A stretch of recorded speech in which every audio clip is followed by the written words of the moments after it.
Hi, this is Little Dwarf playing games while rambling incoherently into a microphone. Why? Well, just because I can.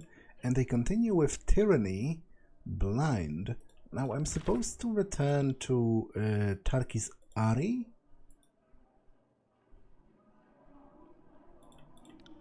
to discuss my next move, but I'm also supposed to talk to the Frogebound about Barik. So I think I'll do that on the way there, because it seems to be sort of... it seems to be kind of close-ish.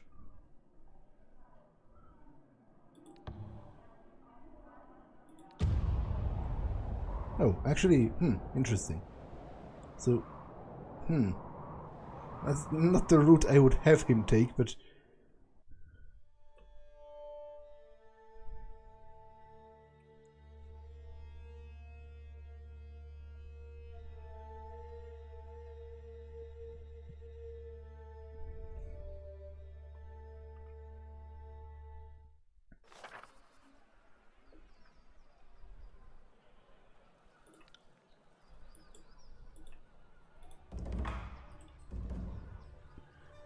received a missive from Fatebinder Logolus.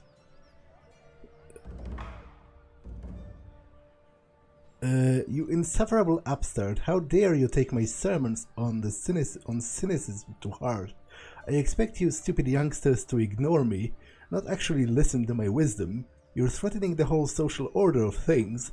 Perhaps it's best if you say little to me on those matters. Better you speak with the Honorable Fatebinder Maiotis, though I suppose the Binder Emeritus is a more apt title now, as she's free of official duties and idles her days in an estate up north, far from the war, far from watchful eyes. I am one of the few to whom she shall speak with my blessing, and if you curtail your attitude, she might share what she knows with you. On the reverse of the parchment, you'll find instructions how to contact her. I encourage you to open up about the Edict and your experience with the Spire. There is much you need to learn. Fatebinder Rogalus. Okay, he has finished his research on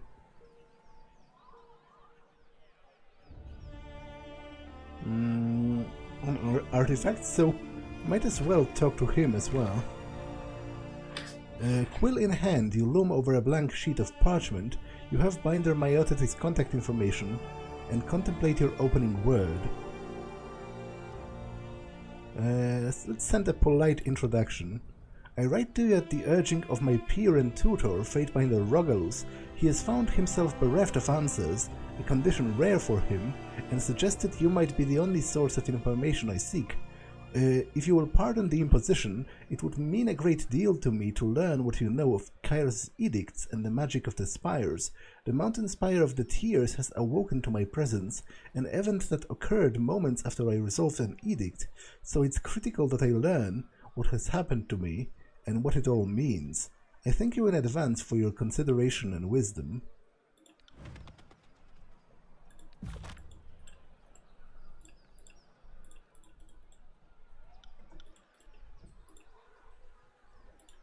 Let's talk to the Frogebound first. I think the smithy was right here.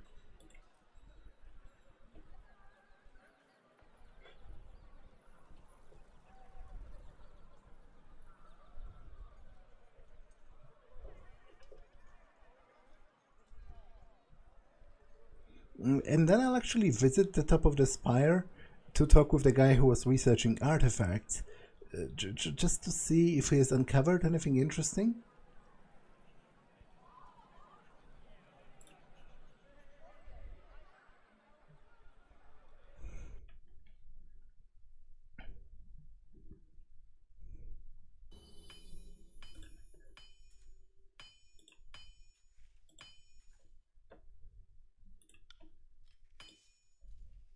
The smith turns from the heater for her workspace, her form illuminated in a shimmering orange glow. She hangs her heavy, sigil-carved hammer from her apron, the magical flames licking the length of its head, doing her no harm.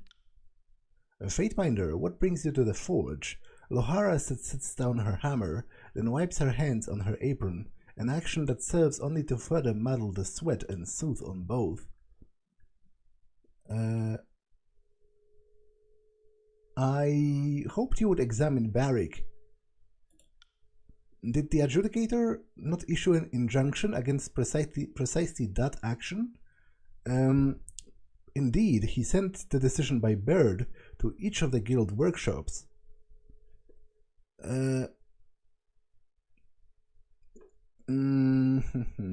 Well, if you merely look him over, that's not exactly against his wishes, but also, I have the utmost respect for the work of your guild, and would do nothing to jeopardize its standing with the Overlord, yet you must admit, Barik's armor a magical marvel, surely an examination wouldn't run afoul of the law.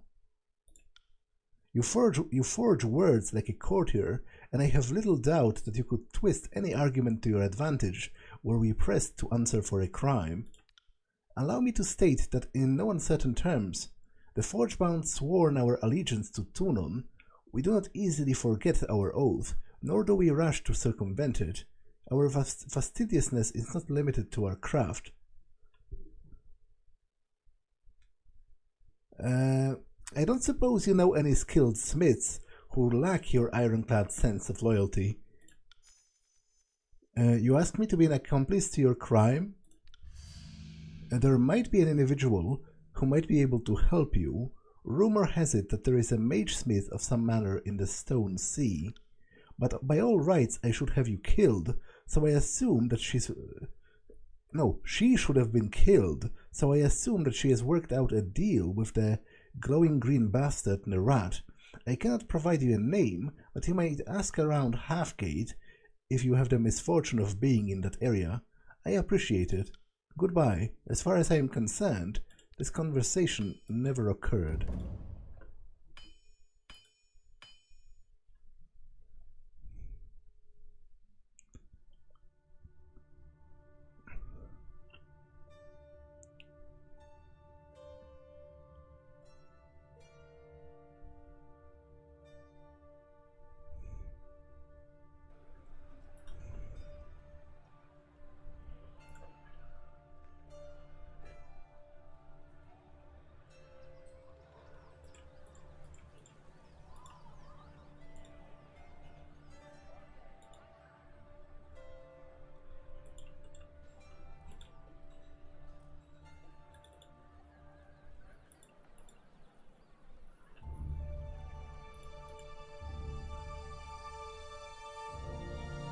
Wait, what's going on? Where's Barik? What's going on with the game? By all accounts, it doesn't seem to be working properly. Not to mention, my companions are hardly responding to my commands.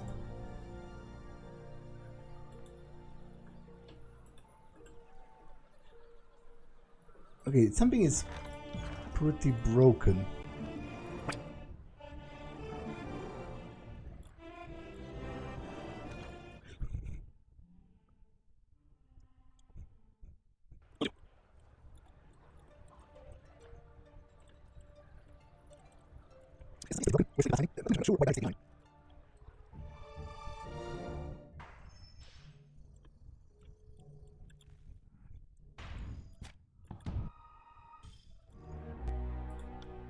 I'm happy to say that I made great progress.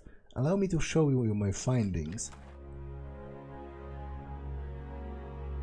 Plans for the Deathbringer. The sages at your library combed through ancient scrolls, searching for hints of ancient items of power. They found a few fragments that mentioned a weapon wielded by an Archon of old that brought death to all of her enemies. The ancient weapon was known only as the Deathbringer. Your sages believe that with the right sigils inscribed while forging, you can recreate it.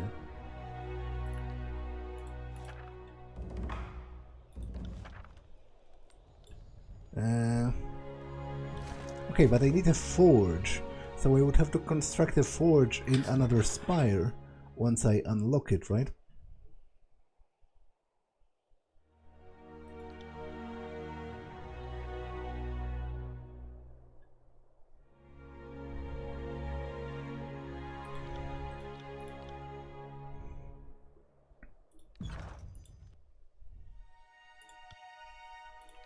research more artifacts.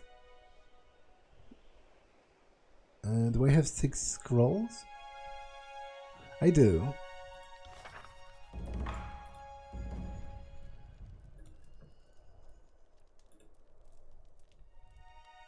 You look as if you have something on your mind.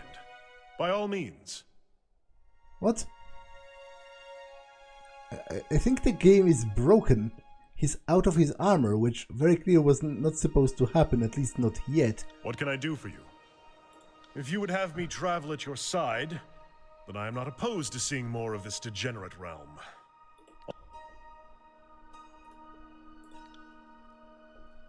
What's going on?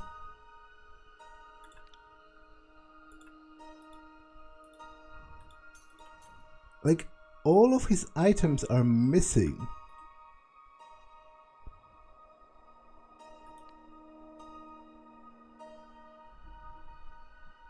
Okay, I'm going to reload, because that doesn't seem like something that should have happened.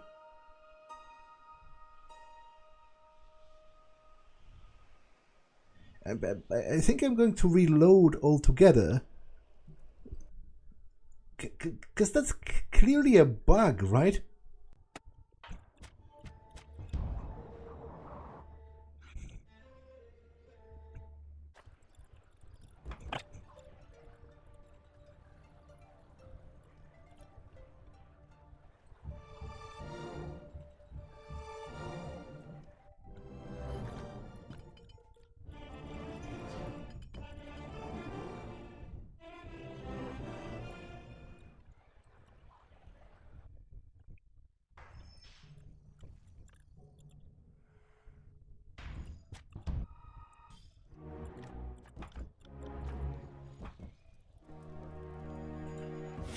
Okay, so I think it has worked, and I can teleport to here directly, which is good and great and nice and all that.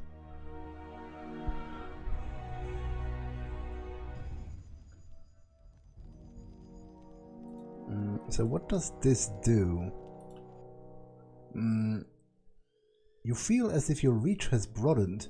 You can feel the push and pull of your influence growing throughout the tiers. If you concentrate, it would appear you can begin the same trance that show you the glimpses of the previous Spire. Touch the resonator and concentrate. Once more you touch the sculpture, and once more your mind is flooded with sensation, this time your senses leaving your body and floating up, higher even than the mountain spire, until all of Terratus is beneath your feet. From high above, you see the mystic currents moving about Terratus, billowing clouds of every color that churn through the realms. Even from this far away vantage point, the cyclones and currents of magic fill you with dread and foreboding. Send your senses towards the mystic currents. As you near the mystic currents, you hear inchoate voices? I don't know that word. Commands, proclamations, the staff of edicts. Across all of Terratus, the edicts of Kairos, some centuries old, still live on, their arcane signatures bright as the midday sun, seemingly stronger than the day that they were proclaimed. Your senses flow away. You're struck by a fact that land untouched by edict appears to be in the minority. Even lands long ago conquered are still haunted by the edicts, whether because they are still lingering from the olden days of conquest, or if they were cast more recently to suppress rebellion. Your senses cannot glean.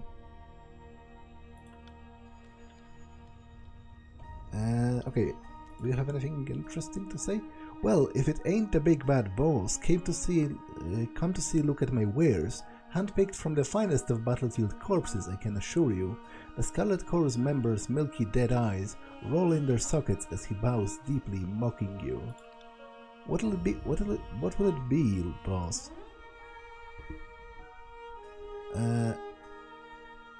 Well, first of all,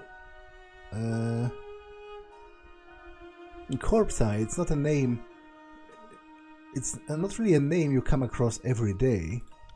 Unusual, yeah. His eyes, cloudy and scarred, both unfocused in their sockets. No. His eyes, cloudy and scarred, bob unfocused in their sockets, and he grins at you, revealing several cracked or missing teeth. Fitting? You tell me. You can't shake the eerie sense that despite appearances, he is in fact able to see. After all, didn't you recently witness him fighting on the battlefield? Regardless, he doesn't seem to find his condition all that frightening. How did you end up in the Scarlet Chorus?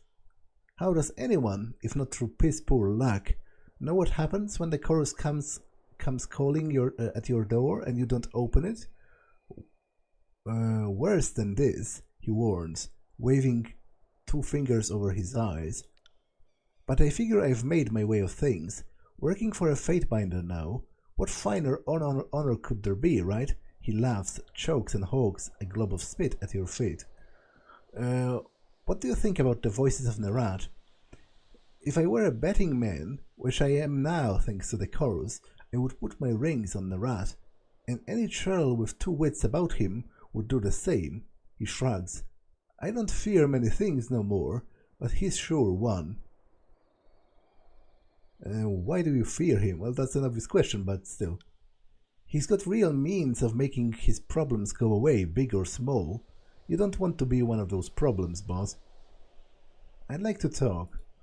Sure, boss, you talk. I'll pretend to listen. I prefer one-sided conversations with figures of authority. Makes it really easy for me. What's in your stock?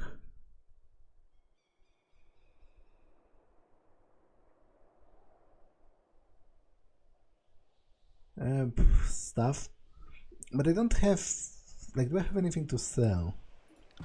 It's my thingamajig.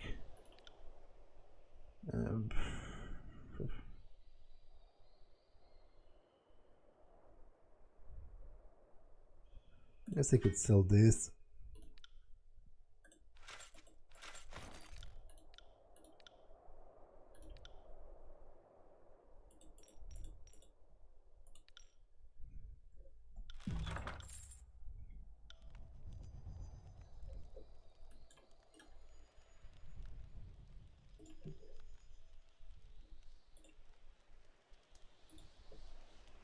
To the east you can see the ashen clouds surrounding the burning library.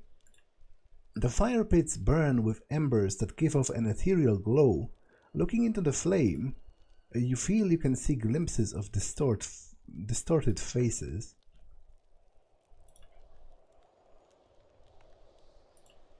To the west you see the shining spire of Lethian's Crossing. Okay, let's talk to Tarkis Arri.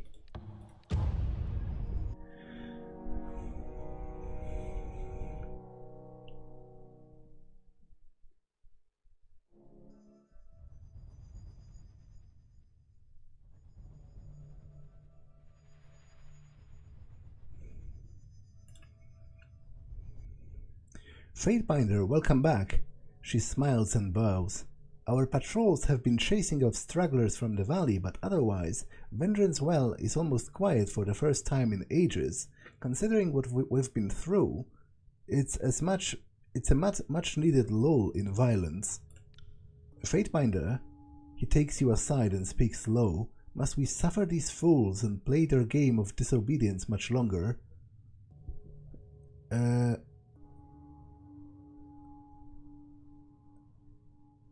I'm not going to lie to him. I literally am betraying Kairos. Like, if he's not okay with that, he should just oppose me. Fall in line, soldier. I won't have you vexing this operation. As you say, Fatebinder, far be it for a leader to heed the advice of a rank and file, but I've only fought a score of major battles and survived the rigors of conquest to make it this far. Don't mind me. He crosses his arms and shakes his head. I hope you two are finished with your palaver on the side. She clears her throat. We need to use this time to shore up our strength. If either of the Archons decided to attack us in earnest, we wouldn't last long, so now's the time to scrounge up whatever resources we can muster. The disfavored have outclassed us, and the Scarlet Cores outnumber us by tens of thousands. Yet we will have no lasting peace while they infest the tiers. What do you propose?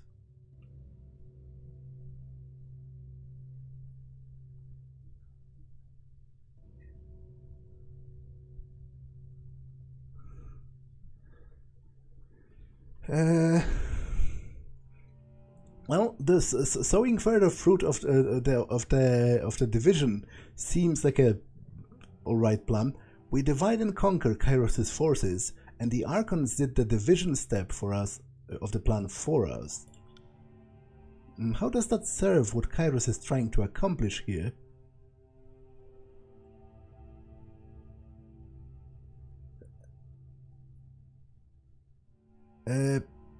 I shouldn't have taken him, to be honest. Like, I don't understand him. How can he be so dumb? He clearly disagrees with me, and yet he does nothing with it. Like, it might yet bite me in the ass because obviously Tunon seems to be at least a little bit swayed by the bullshit that I've peddled him. So maybe I should...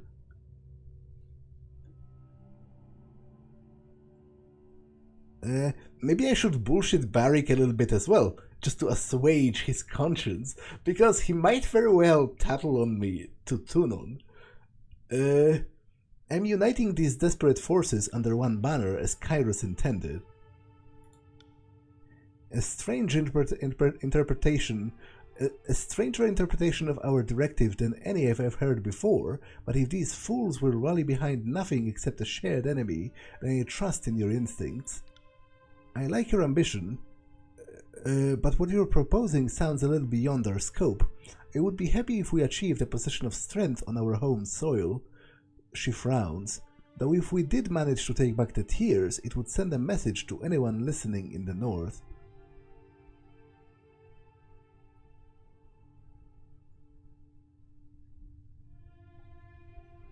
Our victory here at Vengeance Well sends an inspiring message to all of the tiers. The Archons can be defeated, we only need to work together. A coalition then. Her face warms with a smile as the idea takes root.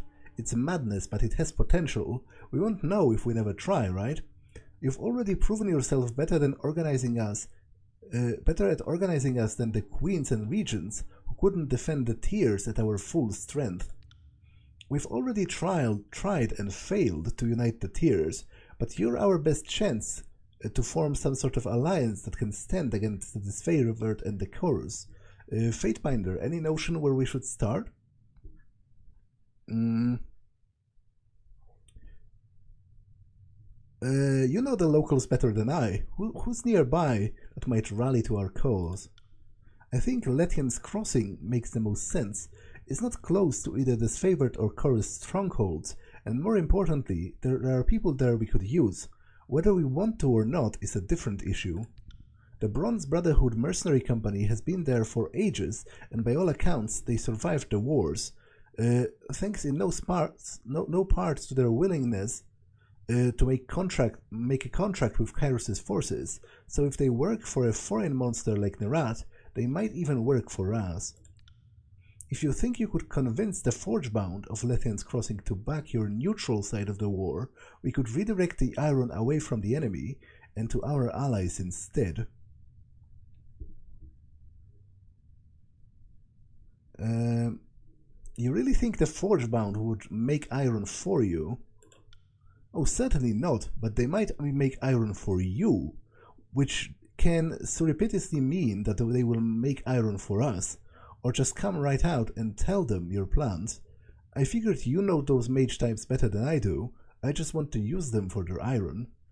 What can you tell me of the Bronze Brotherhood?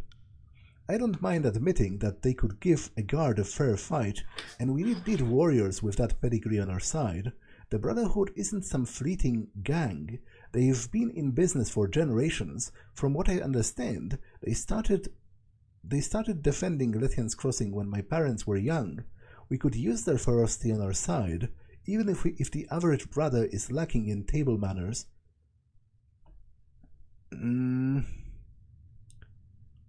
Okay, I will return, defend Ascension Hall while I'm gone.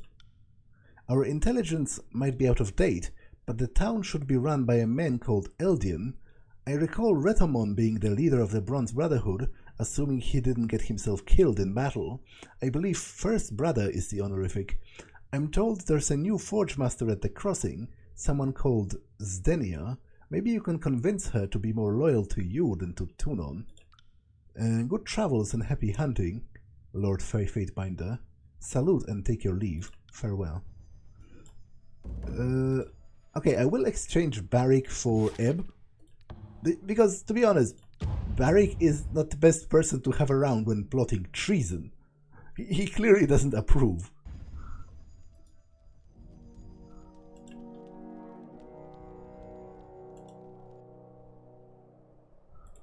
What is it you need? Smartest thing you've said all day. I'm ready whenever you are. Be seeing you, Fatebinder.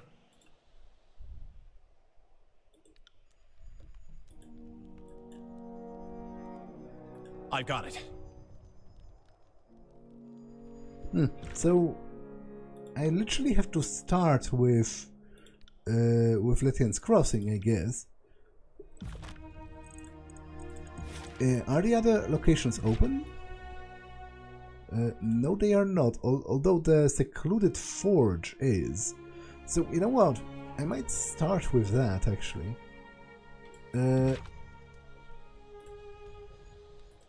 You look as if you have something on your mind. By all means, what can I do for you? If you would have me travel at your side... I'll tack homeward. See you there.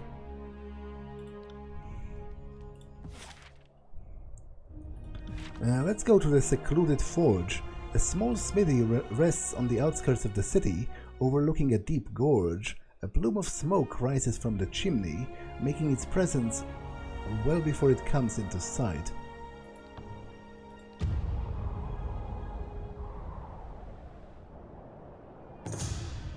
Encountering the stone sea, an abrupt storm drives you into shelter of a public house built under a colossal stone overhang.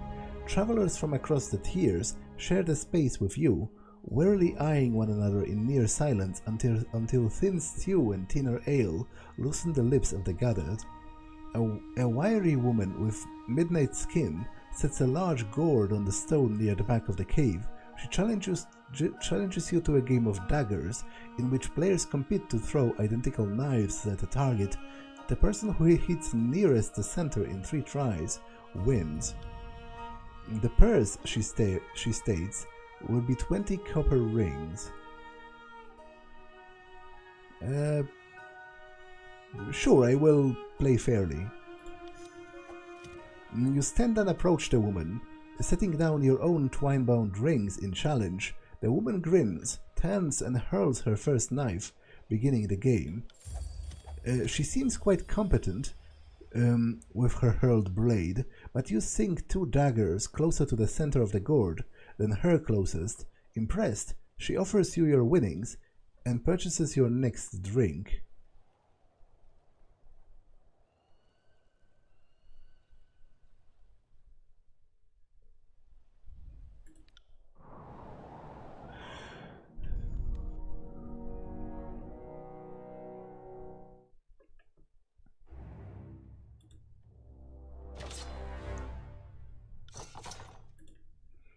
In stark contrast to the tools of the Overlord's Frogebound, the equipment bears marks of heavy use and inconstant maintenance. The mixed flavors of oil and sulfur cling to the back of your mouth. A much abused earthenware jug dominates the small table, the only flat surface in this room, and not apparently dedicated to the smith's craft. An acerbic odor of the strong, stale wine lurks in the air around it. Cool air stirs your clothes as you step into the small workshop. Despite the lit forge you see against the black wall, a dark-robed woman stalks the center of their space, fingers dancing against her chin, eyebrows furrowed in thought. Sooty smears on her skin suggests she touches her furry face often. She spares you an initially dismissive glance, but follows it with a surprise double take. Oh fuck me, the Fatebinder. I mean, what brings you to my humble atelier? I take it you know me.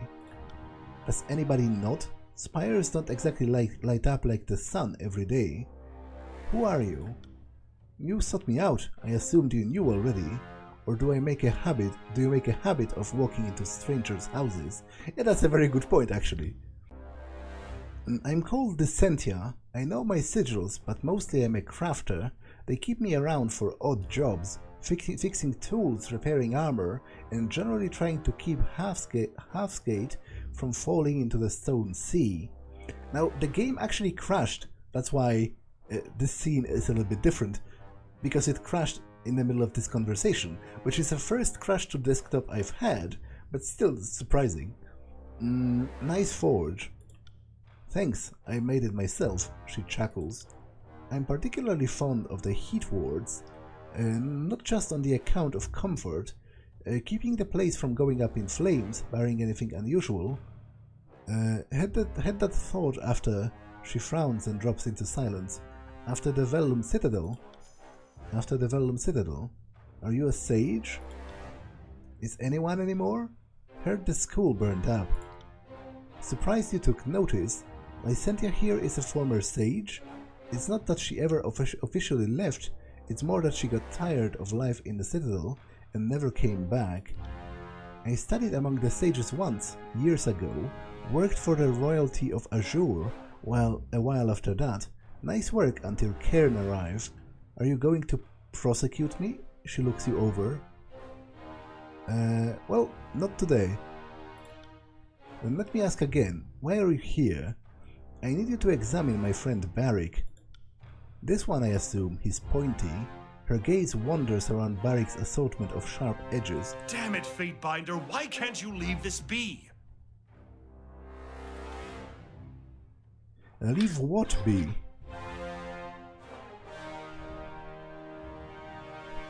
I hoped you might free Barik of his bronze and iron prison.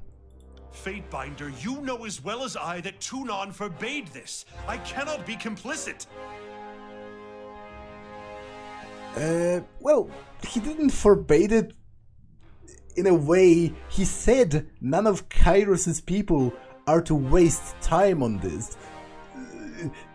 If I contact someone who's not one of Kairos' people, they can waste all of their time that they want. And besides, I just think, you know, surely, Barik cannot be that enamored with the vision of shitting his pants for the rest of his life. I promise you that this will be for the best, friend. Let me deal with the legal ramifications. I have little confidence that Tunon will see it the same way, or that you will be able to shield me from his wrath. I assume you want to come out with all your bits regardless, right? Then hold still and quiet down. Before anything else, I need to ask a few questions. What manner of questions? Understand that there might be things we can't tell you. I won't ask anything political or tactical, only matters personal. Hardly reassuring. First, have you ever engaged in sexual congress? What? I don't... How can that be relevant? He sputters. He doesn't understand the first thing about mystic sympathy, does he? The Smith frowns and looks to you. It's important, Barik, particularly in the case of possible convergence of arcane energies, to rule out resonant adulteration. I have no idea what that means, but given it requires an actual skill check, I assume it's actually relevant. You know, it's not a subterfuge skill check, so it's not like I'm bullshitting him. I suppose it sounds reasonable. The armor has prevented anything from happening recently, regardless of whether or not I wanted to. Before that, well, the Legion is... I spent... people I cared for deeply. We are the pride of the North, strong and beautiful. He cracks quietly. And that is all I shall speak of it. I have never passed time with a mage, or Archon, Oathbound, Beastwoman, or anything else unusual. Nothing unusual. I've heard that there's a special bond between a disfavored officer and their submissives. Sorry, subordinates. Is there anything you're unwilling to soil with your perversion, witch? You wore Frogebound armor during Conquest, right? The smith nods. And prior to it, was it sigil woven, enchanted against harm? I do not believe so, it was iron. Have you had any sigils of any kind branded into your skin? I bear the mark of the disfavored, and nothing else. The mark of the disfavored is a random scroll, because their original mark has been struck from history. The mark of the disfavored? The general sigil, or rather what of it the Overlord's decree allows. Many members of their legion scar themselves with it, binding their loyalty into their flesh and blood. It marks us as a family. I've heard it said that Graven Ashe protects. The sages had no direct knowledge of the Archon of War's abilities, but there were many theories. I don't suppose you can provide any concrete information. You ask me to reveal the great general secrets to a mage. That is too much. Archon Ashe shares a strong connection with his soldiers. It allows him to take some of their harm while also sharing in their experiences. Fatebinder, his gasp contains anger and disbelief in equal measure. And you do not need repairs or maintenance on the armor, I presume. Aside from oiling it and filing down the pointier bits. No, wait, how did you know that? Metal grinds quietly. The smith stares at Barik in thoughtful silence before retrieving from the forge a long bar of iron, its end glowing red from the heat. She holds it out to you. Take it.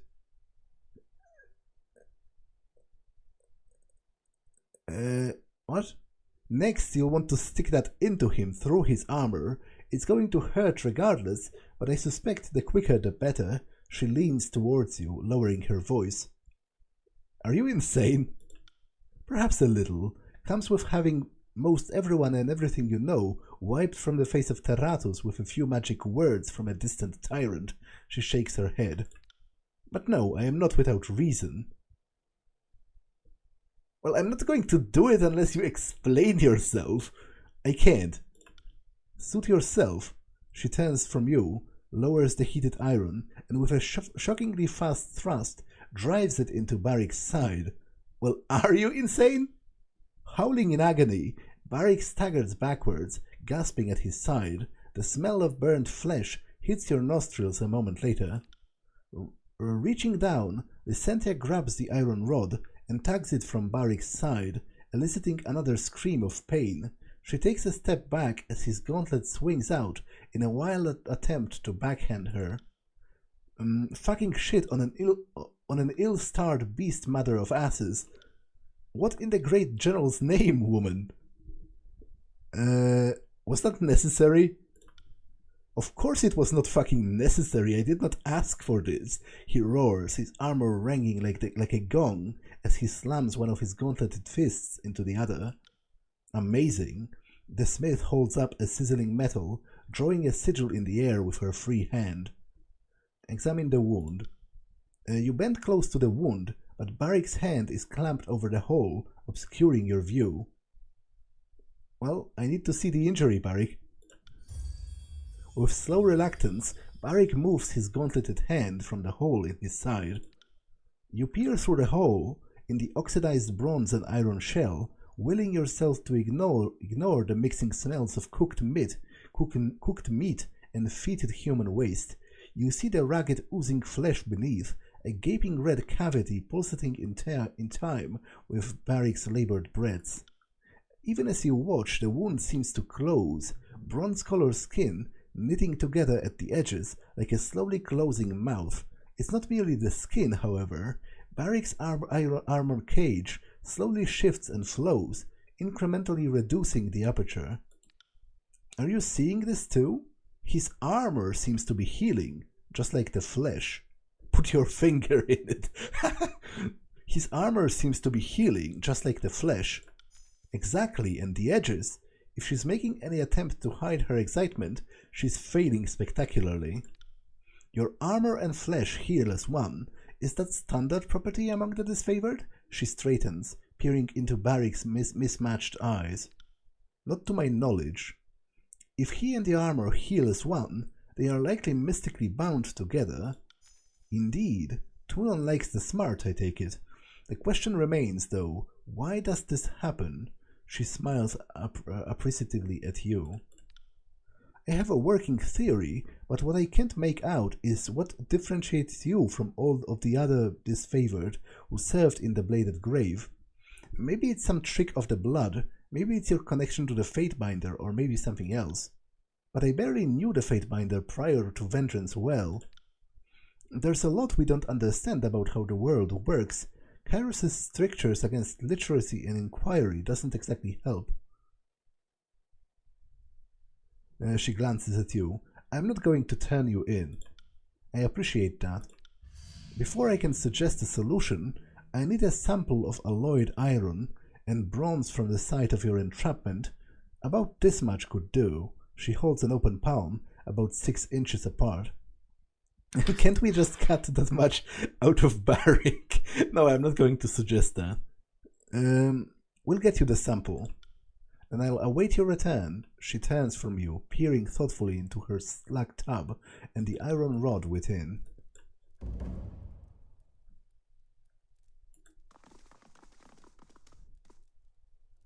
Wait.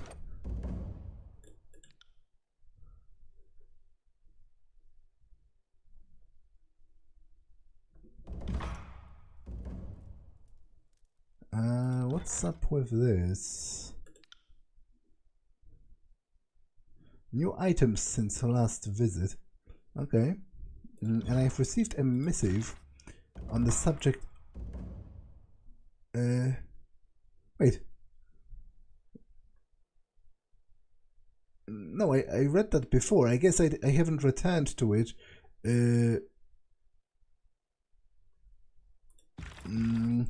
After I reloaded. So let's write to her again. I did that already, I just have to redo it.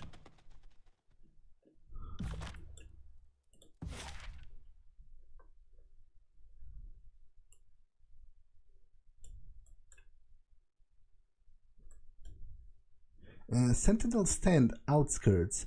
The outer wall of Sentinel Stand blocks the inner keep from view. The focus of Kairos' edict, Cerso's storms have twisted these lands beyond recognition.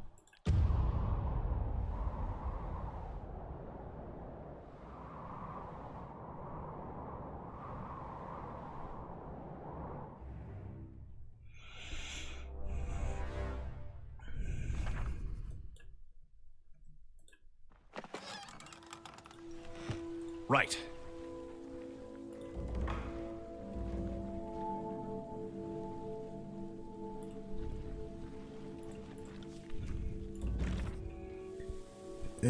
Do you remember your training under Bleden Mark?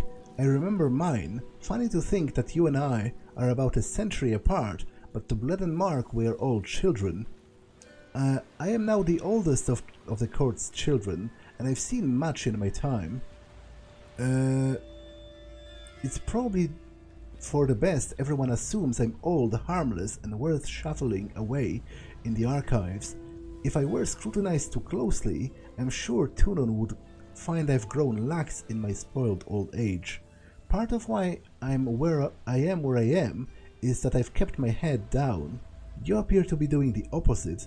In some regard, this is beyond your control. You were chosen for the honor of proclaiming Kairos' edicts twice.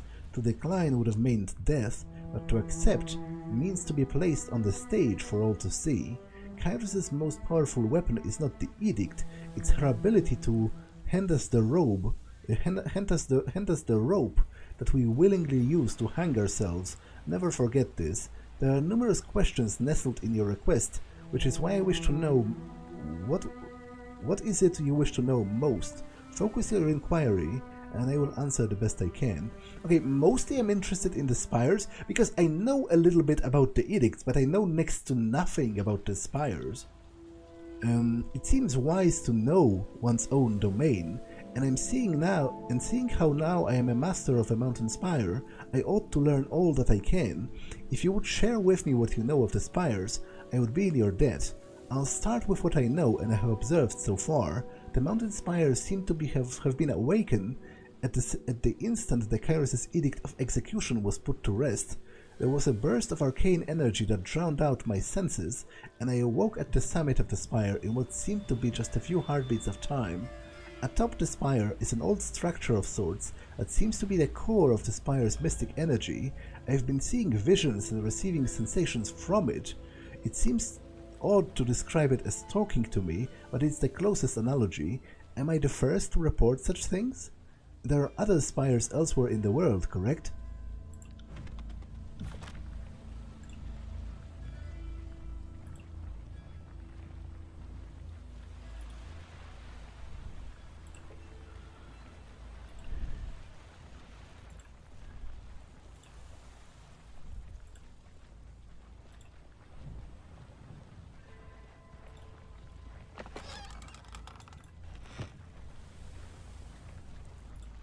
And the blistering winds of the Edict of Storms rounded the stones of these walls, dusting them in iron and bronze, and yet they persist.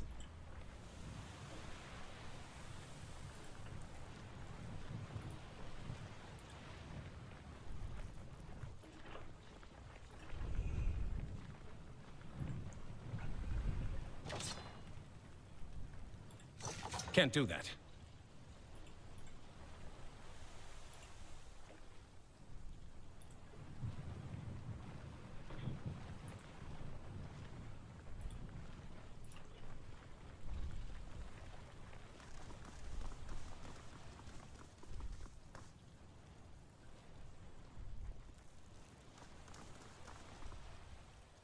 Crimson flashes among the torn terrain of the Blade Grave as gang emerges from the landscapes around you. They are hardened men and women with well-weathered skin and narrow eyes, their piecemeal leather armor graced with notes of bronze. Fatebinder, so nice of you to finally show up. A woman steps forward, grinning at you with small, uneven teeth, and wrapped tightly in the fur and leather of a blood chanter. A tangled mass of sooty, wind-blown hair drapes her shoulders, and her large eyes scrutinize you hungrily. A beautiful scenery, no? Truly displays the indiscriminate artistry of our Overlord. Am I supposed to know who you are? Name's Carlos Spark. Ridiculous, you're telling yourself, but I think it suits. Gets to the core, in a way the mother name never did. How did you know I would be here? Think we don't keep tabs on Halfsgate? It's on Cacophony's doorstep. Get on with it and tell me what you want. I am aiming to have a word with your bronze boy there. She nods to Barik. I will spare you no breath, you crimson witch. Well, hear her out at least. This could serve us. I doubt that very much, but if you insist... Your friend there has abandoned the conquest of the Tears and turned against Kairos' anointed archons. Surely your honor demands that you abandon him in turn. She gestures towards you. Well, as much as I hate to admit it, she's 180% right. The stone shield says nothing. Only a faint grinding of metal against metal reveals his slight movement. I'm not asking you to kill the Fatebinder, just return to Cacophony with me. The Archon of Secrets would have words with you. The Cacophony? He scoffs.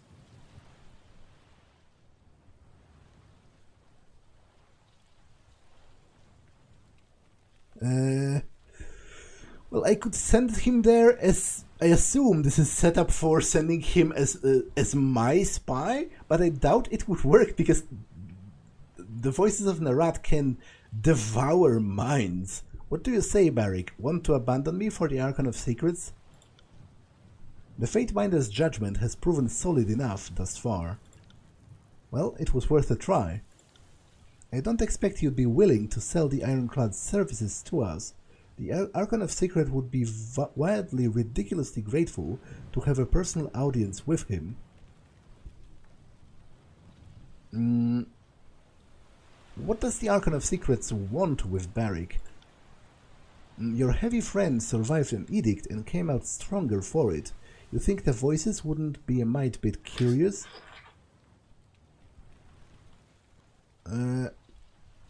Well, to be honest, I'm not really interested, and the chorus hates me anyway, and so does the voices of Nerat, so I think I speak for both Barik and myself when I tell you that we'd sooner see him dead than in the hands of the voices.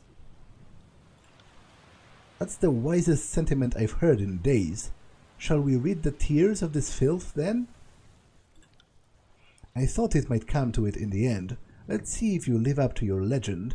She sighs and hefts her staff as her gang moves to attack. Okay, can I save? I can. I think I should, because I'm pretty sure I'm going to die.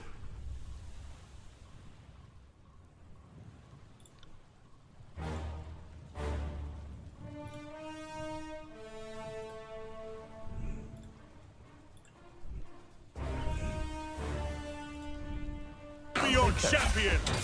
It's a hit!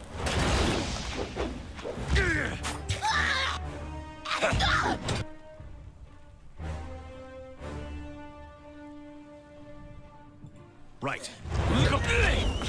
Someone put me out!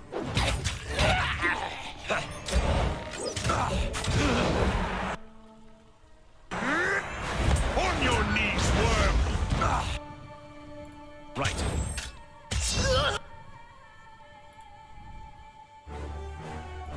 Ready?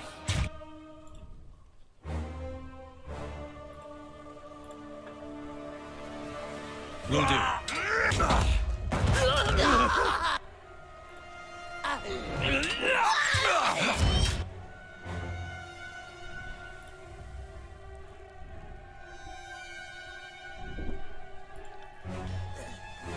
On your knees, worm!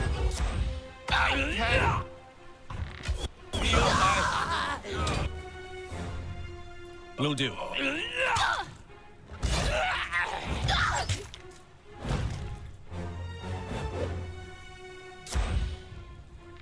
That attack didn't work.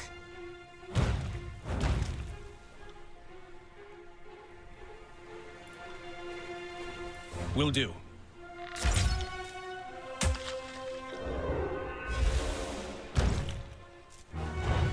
I feel a bit lightheaded.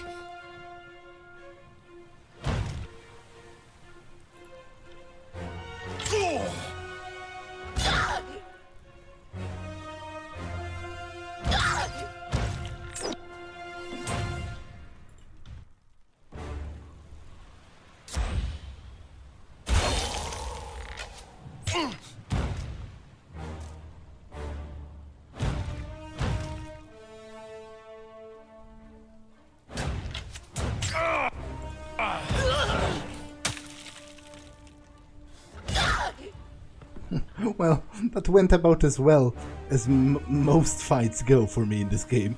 Another gang of crimson corpses made of trespassers upon the Blade Grave. Let us claim what brought us here. He sighs.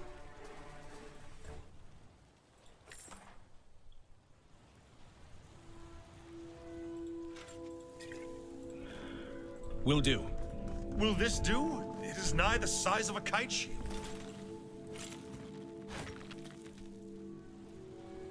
You have your rock. Let us leave this place. Something bothering you, Barik? I have repeatedly asked you to leave this be, yet you persist. Do you think that you act in my interest? Do you think you know better than I where my interest lies? Well, I just wanted to help. Why are you so resistant to it? There was no ambiguity in the Archon of Justice's ruling. Well, there was more ambiguity than you think. The flexibility of the law is in the details. I may never understand you clerks of the court, saying one thing and plotting another, all in the name of justice. Peering at the ground for several seconds, He says nothing, and then turns his attention back to you. This place haunts me, Fatebinder. These walls, these lands, they were hard once, but they possessed an austere beauty. The general saw them for what they were. Lands well worth fighting for. The winds that day, they swept everything aside. They tumbled tearsmen and livestock like children's playthings. The dust choked our mouths and eyes. Trees appeared as if by magic, only to be smashed into splinters against stones. And those splinters cut like knives. We were no fools. We knew what had fallen upon us, and we took cover as best our iron shields and the general's protection allowed. Yet the wind tore us away, one by one. Some silent, some screaming. Now only I remain, in this state. His gauntlet rings against his breast, cutting off any possible response. Take the metal to your smith, or do not. There's nothing further to be said. Let us leave. Wasn't there something... Sorry, I can't. Okay, I guess that was it. On it.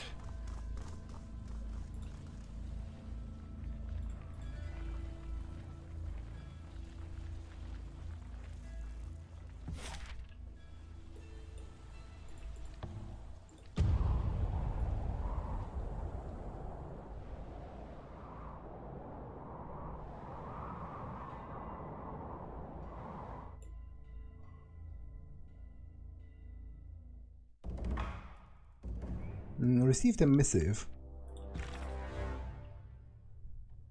You are correct. There are spires all across Terratus. The exact distribution of these monuments fuels all sorts of debate and speculation, but two facts seem commonplace.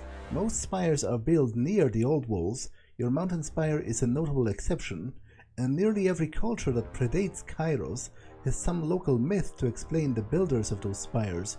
I believe the Tearsmen cite the Older Realms as their local name for the Spire Old Wall architects, but nobody knows for sure. And of course, where Kairos has brought proper civilization, the origin of the spires simply isn't discussed in good company. Here is what I think you need to know. First, the spires behave as arcane lodestone. There is a constant field of magical strength around a spire. If you imagine a mystic sea resting atop the world, the spires seem to spin and churn the magic. Casting a spell with even the modest effort will materialize with powerful results. Second, and I'd say most tellingly, Kairos has laws against entering the old walls, but there are no laws against the spires. You could infer from that it means that Kairos has no issue with the lay folks messing around with the spires, but wishes to keep us safe from the old walls. Or you could think like an overlord and know that if you place a rule against something, you would make it forbidden and desirable. Now I find it telling that Kairos forbids the hallways that lead to the spires, but does not paint a target on the spires themselves. Last and not least, as a young Fatebinder, I once had to oversee a case of a man who had built a shrine to Kairos around the base of a spire in the Far East. I could find no evidence of falsity or slander. His shrine was the most reverent and loving tribute I've ever seen. At one point though, the man claimed that he had evidence that Kairos was here back in -50. He had merely uttered those words, and my senior binder swung the axe then and there. Being the new girl at the court, I said nothing, but I had long wondered about why such a comment should require death instead of the traditional removal of the tongue. What does it even mean, he was here in -50? Like, you mean physically before Kairos' conquest? Inquire about edicts and their nature. Thank you for hearing me out. I have more questions than I have ink, but let's start with the discussion of Kairos' edicts. I've lived under, proclaimed and resolved edicts, which makes me far more knowledgeable than a layperson on the subject, and yet I still know so little.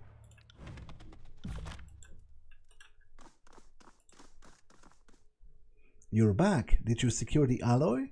Give it here. She opens her palm and regards you with an enthusiastic grin. What do you plan on doing with it?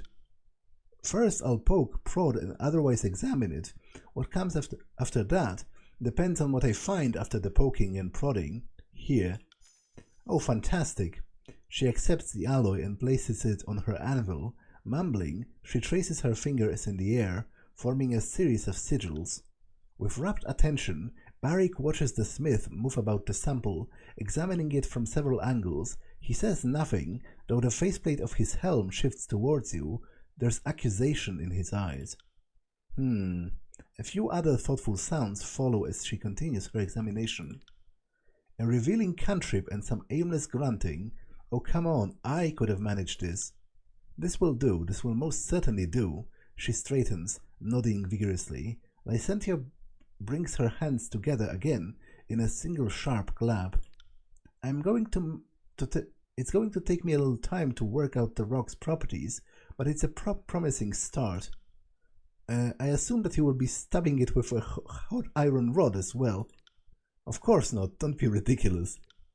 Of course not. His armor grinds against itself with a growl. Pull up a stool or a crate and make yourself at home. This shouldn't take too long.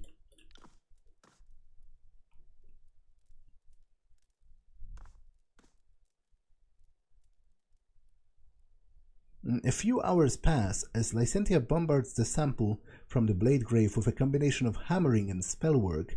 She heats it, submerges it in water, shapes it, reads it in lightning, and causes it to levitate in the air. Eventually she pauses, studying the metal and tapping her chin. Find anything? I'd sure as stone say I did. The alloy absorbs and retains mystical energy, specifically in the form of magical effects. She grins. In theory, a weapon crafted of it could retain its enchantment for decades at least, maybe longer. What does it mean for Barik? It means your curiosity is sated. It means we can continue our true mission and forget this heretical quest.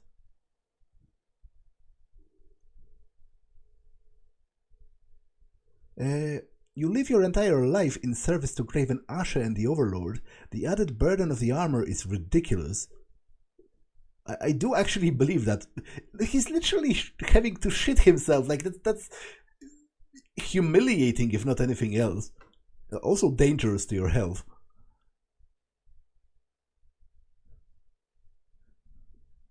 But to be honest, yeah, let's choose that. The added burden of the armor is ridiculous. As it should be. I don't suffer this armor because it is just. I suffer it because it's Kairos' will, and I am Kairos' servant, and you have often claimed to be. Unfortunately, separating Barik from his armor may not be as easy as one imagines. Perhaps if I had gotten to him immediately after the edict. As is, Barik is alloyed with his armor, as the iron is with the bronze. She gestures towards the sample. Simply put, Ash's ability to shield his soldiers has spread to the armor, likely due to the edict's power. Each wound taken by the soldier and armor are one, and they heal as one. With flesh and metal fusing together, she intertwines her fingers. So as long as Barik remains under the Archon of War's power, he remains in the armor. The longer he remains, the more it will become an intraceable part of him. Is there no other way? An alternative? I'll continue studying the alloy. If I'll find anything, I'll send word to your Spire. She drums her chin with 3 sooty fingers, frowning. You could always visit. We have a teleporter. It's not like you have to climb the whole thing. I'll pass, thanks. High spaces have never agreed with my everything. She passes an open palm over her belly. Short of the death of Graven Asher, or him rescinding his patronage over Barik, I see no way to free Barik from the Archon's power. Neither is an acceptable solution. This shell, onerous though it may be, protects me and serves you. Without the great general or the disfavored, I have no purpose. Oh, come on, you big crybaby. I'm sure there's a siege engine somewhere in need of a counterweight.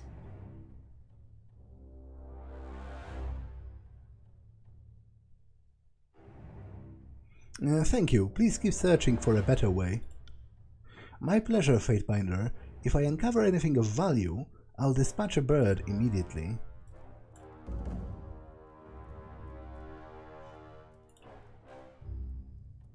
I was better off not knowing, Fatebinder.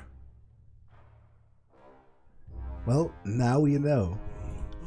That the Archon's protection, the very thing to which I owe my life, keeps me imprisoned in this shell. He shakes his head violently, throwing sparks where his helm meets his queer ass. Ignorance of how deeply cursed I am was the only blessing remaining me.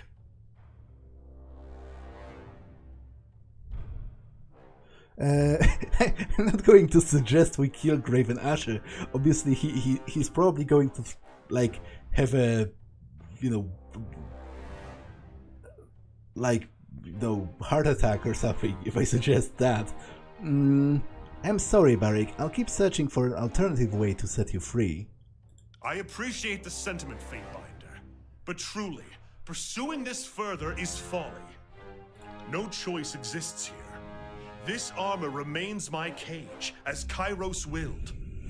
I can accept that. I hope that you can too.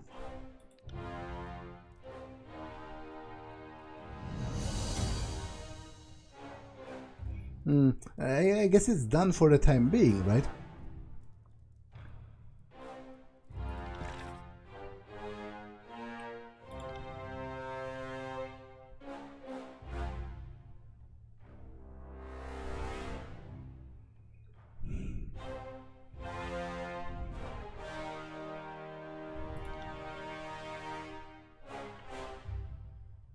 Yeah, I guess it is.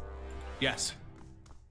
Okay, and this episode has also been long enough, so I'm going to save and end it for now. That's all for this one, and I will see you in the next one. Bye!